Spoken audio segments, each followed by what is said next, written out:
Here we do offer HIV services and also counseling for the other group of people. Then under HIV counseling, we do counsel and test our clients basing on their eligibility on when they were tested or if they've been involved in any kind of exposure.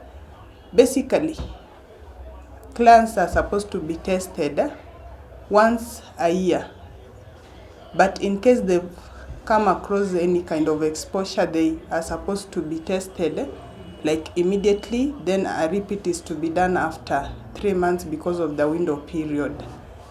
Then we also have the other group, the most at-risk clients. These are, for example, the sexual workers. They are supposed to be tested after every 3 months. And all these are the groups of people we do encounter here at Eagle Nursing Home. We also have a CCC, whereby we have clients who take their ARVs at our facility. We also have the PMTCT group. These are the mothers who have children. Since we are doing prevention of mother-to-child transmission, we do a follow-up to ensure that our kids, none of them is infected. We also carry out the APNS services. This is whereby we follow up for the clients to ensure that all their partners and their children are tested. This is whereby when we test a client here, then she or he turns out to be positive, we make a follow-up for their partners. Some of them, they react, we link them on care, and the others, they are negative. This is whereby we have the discordant couples. We do thorough counseling for them, and we also link them to PrEP. This is pre-exposure prophylaxis. We also encourage the positive client to adhere on medication so that the viral load can be undetectable or suppressed, so that we may reduce the risk of the client infecting the negative partner. For the kids also, we do testing the under 19 years children.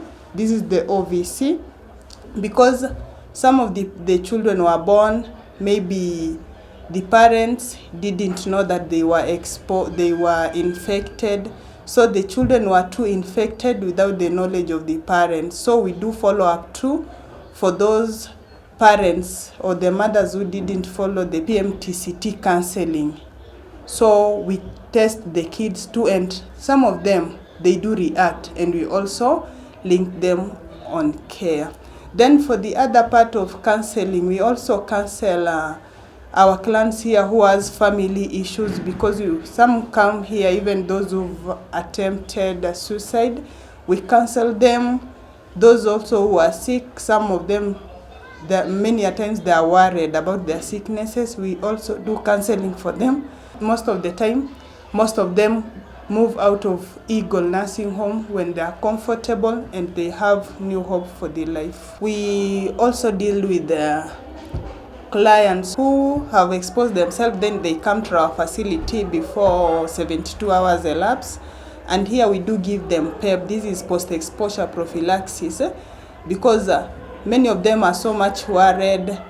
And in some cases, you find that maybe our client has already had sex with a partner. Then after having sex, that is where the client realizes that the partner is on care. And to make the matters worse, he even sees the drugs. These are the ARVs drugs. So the clients come here when they are so much confused, they don't know what to do or where to start.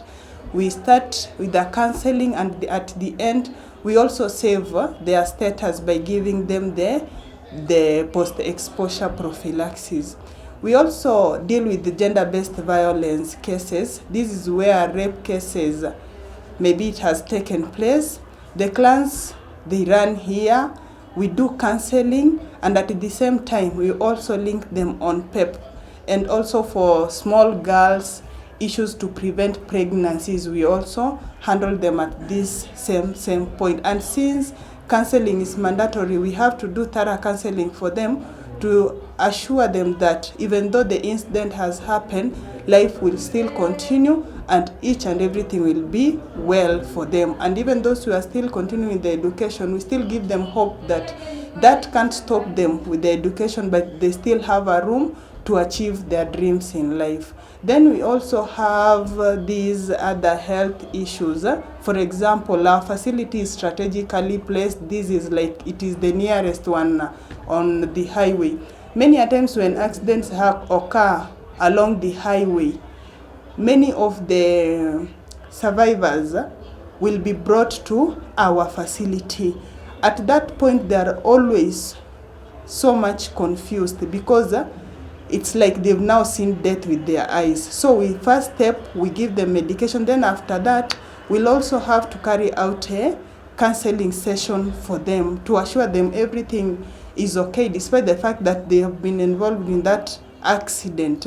They still have a chance to move on, because many of them, even who come with broken limbs, many a times they just know and believe that they'll have to undergo that limb amputation. But when you counsel them, at the end, we'll give them that knowledge to know that not everybody who has a broken limb maybe will have to undergo amputation. So from there, at the end, many stresses that they have, at the end when they are talked to, they feel relaxed, and when they move out of our facility, they are always good to go.